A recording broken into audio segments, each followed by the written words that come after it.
Quantos estão felizes nessa noite, irmãos? Deus está nesse lugar, irmãos. Confesso que eu fiquei até surpreendido, irmãos, em pleno domingo de carnaval, a festa do mudanismo, e a igreja está completamente cheia, irmãos. Isso é gratificante e pode ter certeza, isso agrada a Deus. E como agrada? Irmãos, nós sabemos que, sem dúvida alguma, almas são o propósito central do Evangelho.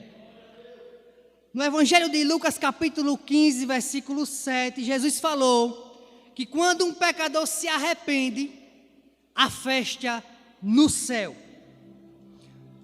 O doutor Oswald Smith, no livro Paixão pelas Almas, disse as seguintes frases: se o propósito de Deus é alcançar o mundo inteiro através de evangelismo e missões, e o desejo de Deus é que todo homem o conheça, e você, referindo-se à classe que ele estava dando aula, não está preocupada com esse assunto, há uma grande probabilidade de você nunca ter nascido de novo.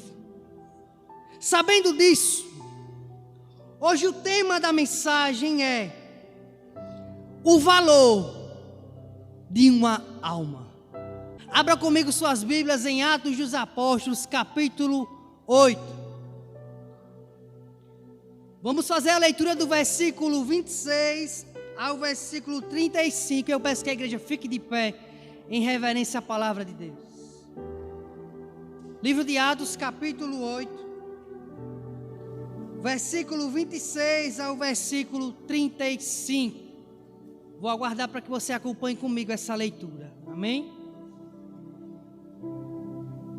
Está escrito na palavra de Deus: um anjo do Senhor falou a Felipe, dizendo: dispõe-te e vai para o lado do sul, no caminho que desce de Jerusalém a Gaza. Este se acha deserto. Ele se levantou e foi. Eis que um etíope, eunuco, alto oficial de Candace, rainha dos etíopes, o qual era superintendente de todo o seu tesouro, que viera adorar em Jerusalém, estava de volta e, assentando-se no seu carro, vinha lendo o profeta Isaías. Então disse o Espírito a Felipe, o Espírito de Deus: aproxima-te desse carro e acompanha-o. Correndo Felipe ouviu ler o profeta Isaías e perguntou-lhe: compreendes o que vens lendo? Ele respondeu: como poderei entender se alguém não me explicar? E convidou Felipe para subir e assentar-se junto a ele. Ora, a passagem da escritura que estava lendo era esta: foi levado como ovelha ao matadouro, e como um cordeiro mudo perante o seu tosqueador. Assim ele não abriu a boca. Na sua humilhação lhe negaram justiça. Quem lhe podera descrever a geração? Porque da terra a sua vida é tirada. Então o eunuco disse a Felipe: peço-te que me expliques a quem se refere o profeta. Fala de si mesmo ou de algum outro? Então Felipe explicou, e começando por essa mensagem da escritura, anunciou-lhe Jesus. Curve sua cabeça e vamos orar em nome de Jesus. Soberano Deus e eterno Pai, Senhor, eu te dou a honra, a glória, o poder, a majestade, Senhor. E eu me coloco nessa noite, Pai, na minha total dependência de Ti, Senhor. Eu quero te pedir, Pai, que o Teu nome cresça nessa noite e que apenas a Tua voz se fale neste lugar, Senhor. Tu sabe como cada pessoa chegou aqui e como cada coração se encontra. Que eu não venha falar de mim mesmo, mas que apenas o Teu Espírito Santo me conduza nessa mensagem. Que eu não venha falar aquilo que as pessoas querem ouvir, mas que eu venha falar o que o Teu Espírito quer dizer à igreja. Desde já eu te agradeço, crendo que o Senhor está neste lugar e continuará habitando em nosso meio, em nome de Jesus. Amém. Podeis sentar, irmãos. Irmãos, para que a gente possa compreender esses versículos que eu acabei de ler, a gente precisa voltar um pouco na história.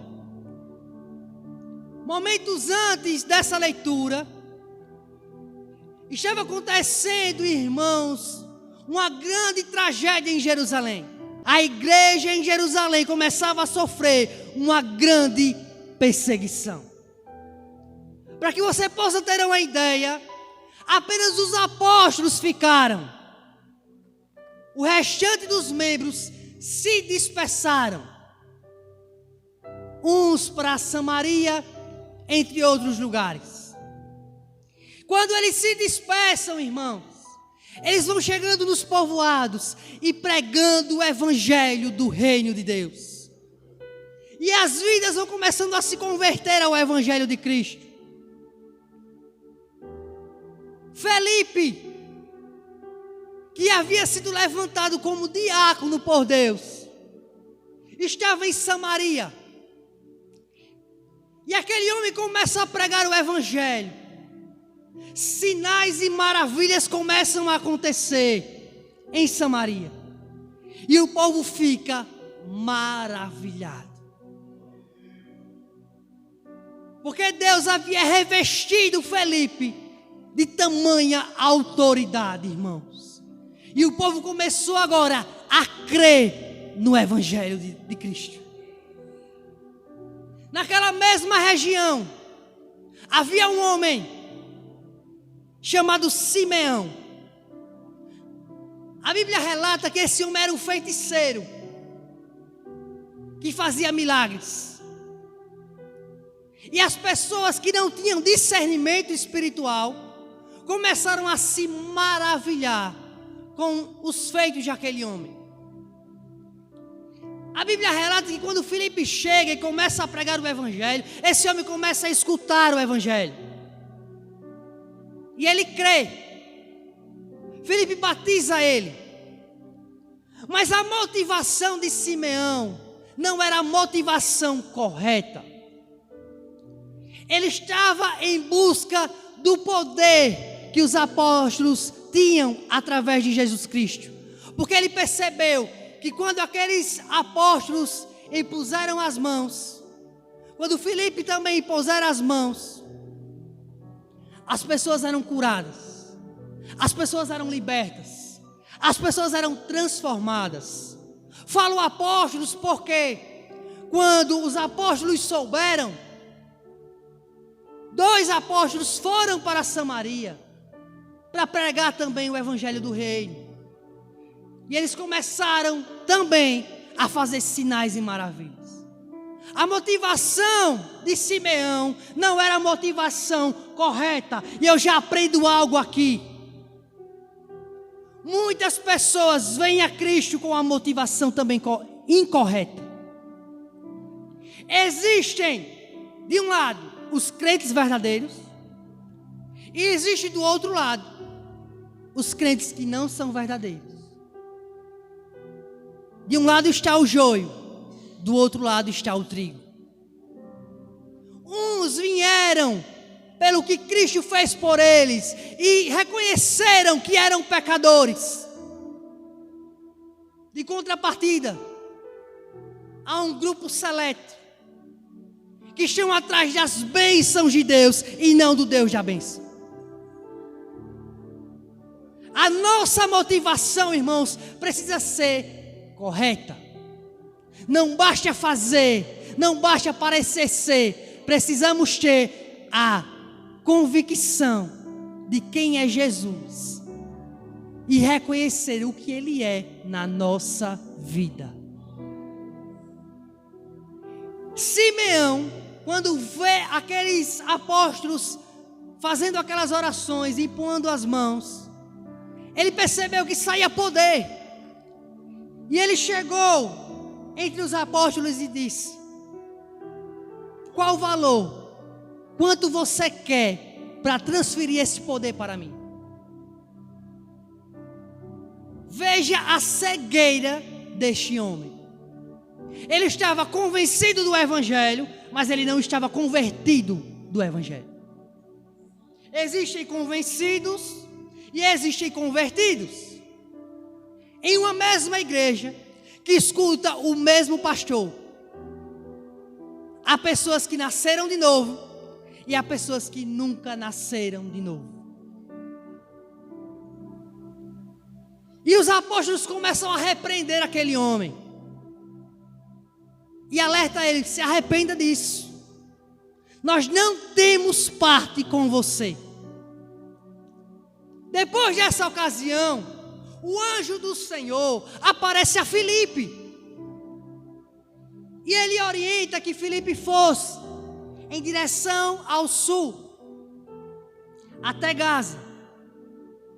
De onde Filipe estava, para onde ele deveria ir, era aproximadamente entre 100 e 129 quilômetros. O que é tremendo, irmãos, é que Filipe, ele não faz nenhuma indagação. Ele não pergunta quanto ele receberia.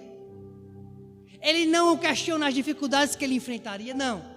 Ele imediatamente vai em direção àquilo que Deus havia falado com ele. Quando ele vai durante o caminho, ele observa uma carruagem. Nessa carruagem havia um eunuco etíope. E o Espírito de Deus falou com ele mais uma vez e disse: se aproxime dessa carruagem.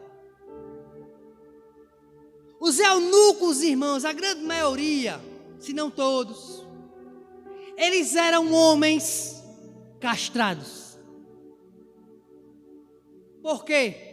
Porque esses homens eram responsáveis por cuidar dos haréns, que ficavam as esposas dos reis. Então o rei, ele tinha essa sabedoria, entre aspas, e castrava os eunucos. Quando Filipe se aproxima do eunuco etíope, ele escuta que aquele eunuco estava lendo Isaías 53, 7 e 8. Imediatamente, porque Filipe tinha discernimento espiritual, não era qualquer pessoa, era um crente cheio do Espírito Santo. Ele percebeu ali, ele se aproxima da carruagem e ele faz uma indagação, ele faz uma pergunta. Aquele eunuco etíope, e ele diz: você entende o que você está lendo? Aquele homem olha para Filipe e faz outra pergunta: como eu posso entender se não há ninguém que me explique? Aquele homem sabia ler, irmãos? Sabia. E por que ele não entendia? Porque o Espírito Santo ainda não habitava nele, aleluia. Muitas pessoas leem essa palavra, a Bíblia, mas não tem a revelação de Deus. É como se você lesse a palavra de Deus em um quarto com a lâmpada apagada. Você lê, mas você não entende nada. E o que Deus quer de nós? Que a gente venha ser lamparinas para clarear a palavra de Deus na vida das pessoas, aleluia. Deus quer que a gente venha ser luz para as pessoas que estão em trevas, que não sabem discernir entre a mão direita e a esquerda. E o eunuco diz: suba na carruagem. Durante aquela trajetória, não demorou muito, Felipe começa a pregar o evangelho de Cristo Jesus. E naquele momento, aquele homem creu em seu coração em Jesus. A conversão daquele homem foi tão genuína, irmãos. A conversão daquele homem foi tão tremenda, que quando eles iam passando com a carruagem, eles viram água. E ele faz mais uma pergunta a Felipe: o que me impede de ser batizado? Quando a palavra entra, irmãos, não tem jeito. Ele não pensou duas vezes. Esse homem, ele não fez um curso preparatório para entender o que é o batismo. Não. Ele só tinha algo em seu coração. Ele creu em Jesus. E Felipe faz outra pergunta a ele: você creu de todo o seu coração? Ele: sim, eu creio que Jesus é o Filho de Deus, aleluia. Eles param a carruagem, e naquele momento ali, aquele homem é batizado, glória a Deus. Quando eles vão saindo da água, Felipe é arrebatado. A gente não entende, irmãos, os projetos e os planos de Deus. A mente humana é muito limitada. Esse homem percorreu uma grande trajetória atrás de uma alma. Será que nós temos dimensão do valor de uma alma? Será que nessa noite nós possamos sentir em espírito a dor de Deus por essas pessoas que estão sendo ceifadas pelo diabo, que estão indo para o inferno sem conhecer o evangelho de Jesus? Você tem a dimensão, irmãos, do valor da alma? A gente não tem como dimensionar esse valor. Só há uma maneira da gente se aproximar: se nós começarmos a pagar o preço por vidas. Se nós começarmos a sair do comodismo e dobrar os nossos joelhos e clamar a Deus por vidas. Quando você começa a clamar a Deus por almas, você começa, o próprio Espírito de Deus começa a mostrar a você qual é o real propósito que Ele tem sobre a sua vida. E Ele começa a te mostrar qual é a grande importância de uma alma. Glória a Deus. Há pregadores que são para estádios, mas uma alma tem o mesmo valor do que muitas almas. O preço foi igual, o valor é o mesmo. E muitas vezes, a gente negligencia isso, irmãos. Às vezes a terra do nosso coração está tão seca, está tão árida, que nós não temos mais sensibilidade para levantar pessoas que estão caídas, aleluia. Às vezes, irmãos, tem uma pessoa que está precisando apenas de um abraço, de uma palavra. E Deus quer usar a mim, Deus quer usar você. Mas como Ele vai usar se muitas vezes a gente não está na brecha? Como Ele vai usar se muitas vezes esse não é o propósito que nós almejamos? Qual é a importância que você tem dado por uma alma? Você tem um caderno de oração? Há uma pessoa que você coloca em seus joelhos? Ou será que você está há 10 anos na igreja e nunca perseverou por uma alma? Porque se esse não for o propósito, irmãos, a gente precisa nascer de novo. Almas é o maior propósito do Evangelho. Não é riqueza, não é bens materiais. Isso tudo é bom, mas passa. Deus quer te chamar como coluna. Será que você está disposto ou disposta a ser a coluna de Deus para levantar pessoas que estão caídas?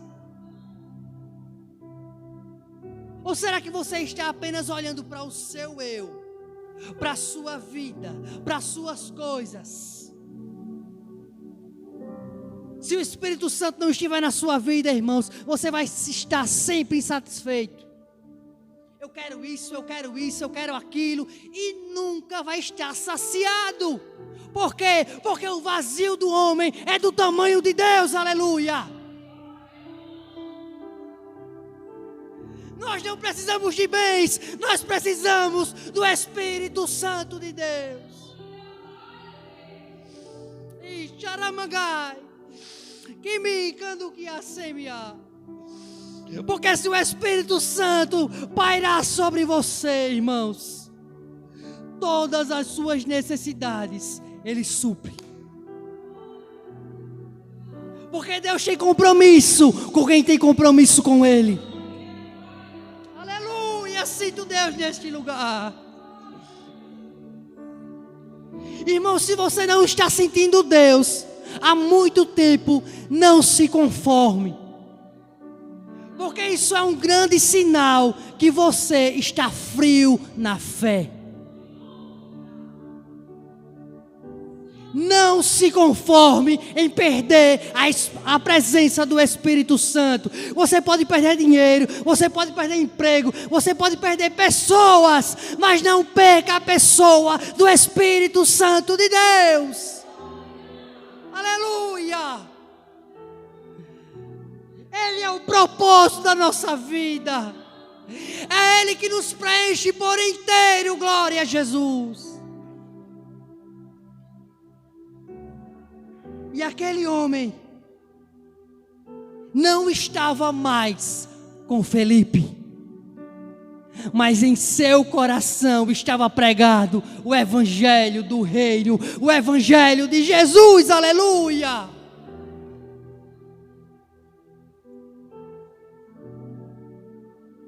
Talvez você possa se perguntar, Jackson, mas como eu sei? Como eu percebo se eu preciso nascer de novo? É simples. Qual é a sua prioridade? O que brilha os teus olhos?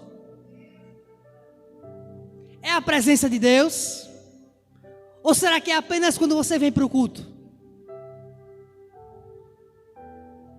As pessoas querem ver em nossa vida o Deus que a gente prega. E se elas não estão vendo, irmãos, pode ter certeza, é porque a gente não nasceu de novo.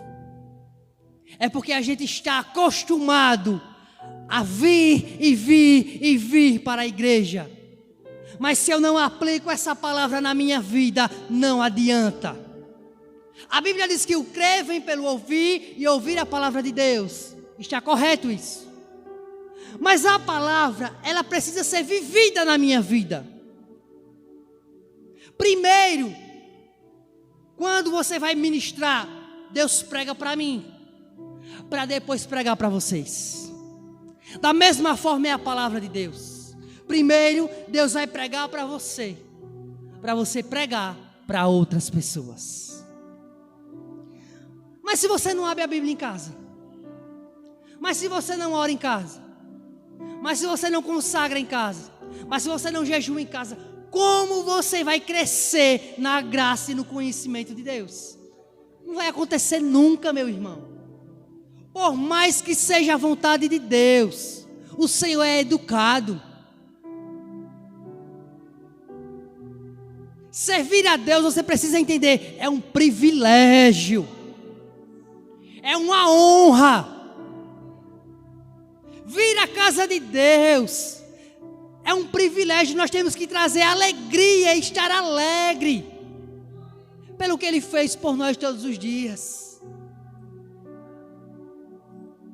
Porque lembre de você quando não conhecia a palavra. Quem era você? Quem eu era? Uma pessoa prepotente, arrogante, inclinada às paixões carnais e a fazer tudo o que o diabo se agrada. Porque naquela ocasião a gente era escravo do pecado. Mas quando Jesus vem sobre a nossa vida, Ele vem para romper isso.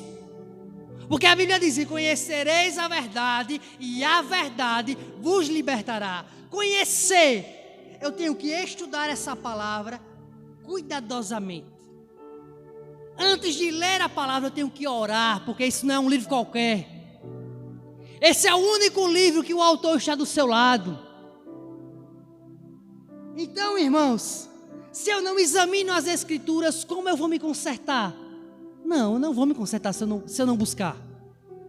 Porque eu sempre vou estar querendo fazer o que a minha carne quer. E o que a minha carne quer? Desagradar a Deus. Fazer uma separação entre o homem e Deus. Se nós soubéssemos o valor de uma alma, pode ter certeza, as reuniões de oração estariam cheias. Cheias. E os evangelismos não parariam. A igreja brasileira precisa verdadeiramente de um avivamento. E esse avivamento promovido por mim, não. O avivamento é produzido por Deus. Mas como Deus vai derramar se nós não cavarmos poços? Como Deus vai derramar se a gente não buscar de todo o coração, com toda a perseverança? É preciso romper, irmãos, a barreira da incredulidade. Há muitos crentes incrédulos que servem a Deus de palavras, mas o coração está longe.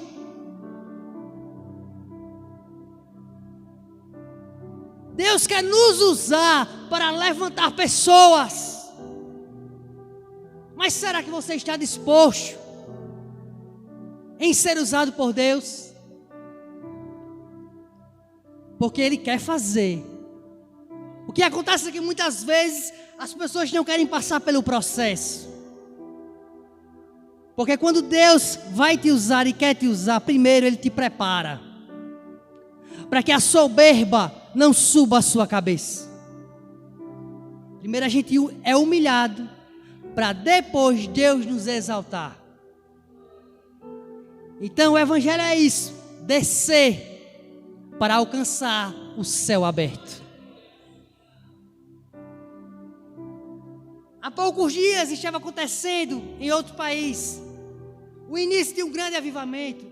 Vários dias, várias semanas, as pessoas cultuando a Deus, as pessoas buscando ao Senhor, se arrependendo dos seus maus caminhos e se voltando ao Rei dos Reis e Senhor dos Senhores. É lindo, irmãos. Pode ter certeza, aquelas pessoas não estavam preocupadas em sair da presença de Deus. Isso é avivamento. Não estão preocupados com a hora. Não estão preocupados com o secularismo. Não estão preocupados com as suas próprias vidas. Por quê? Porque na presença de Deus, a única coisa que o ser humano almeja é Deus. Aleluia. Então o objetivo dessa mensagem hoje é despertar você por almas. Deus conta com a sua igreja. Deus conta comigo e Deus conta contigo. Deus não tem preferidos, irmãos. Mas Deus tem pessoas que têm intimidade com Ele. Se você buscar, se você bater, a porta vai se abrir. Se você determinar e renunciar o que te afasta de Deus, pode ter certeza, você vai parar de ser um crente carnal e vai passar a ser um crente espiritual, aleluia.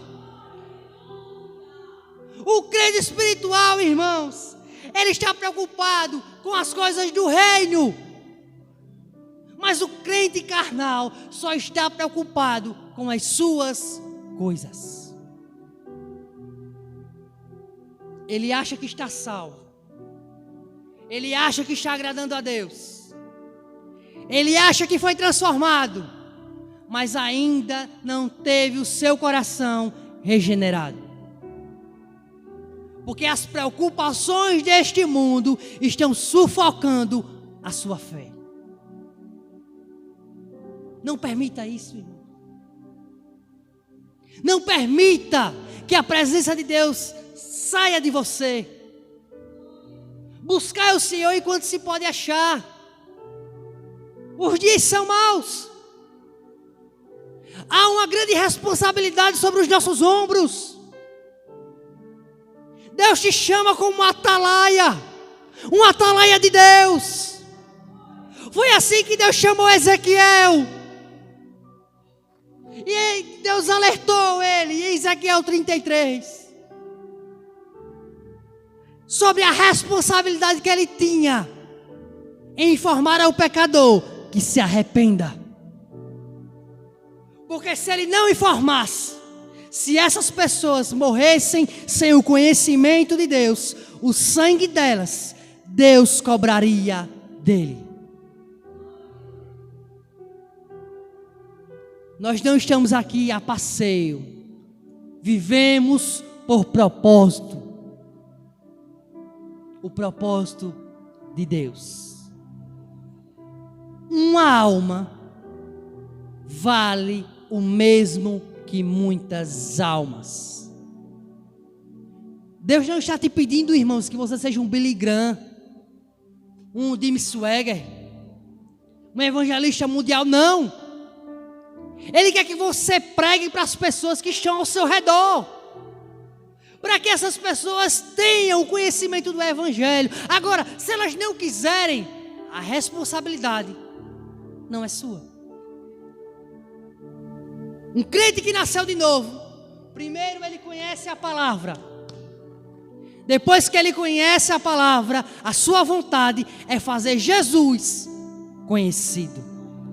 Qual tem sido as suas prioridades? Será que nessa noite, se Jesus voltasse agora, você estaria preparado para se encontrar com Deus? Ou será que não? Como está as suas vestes?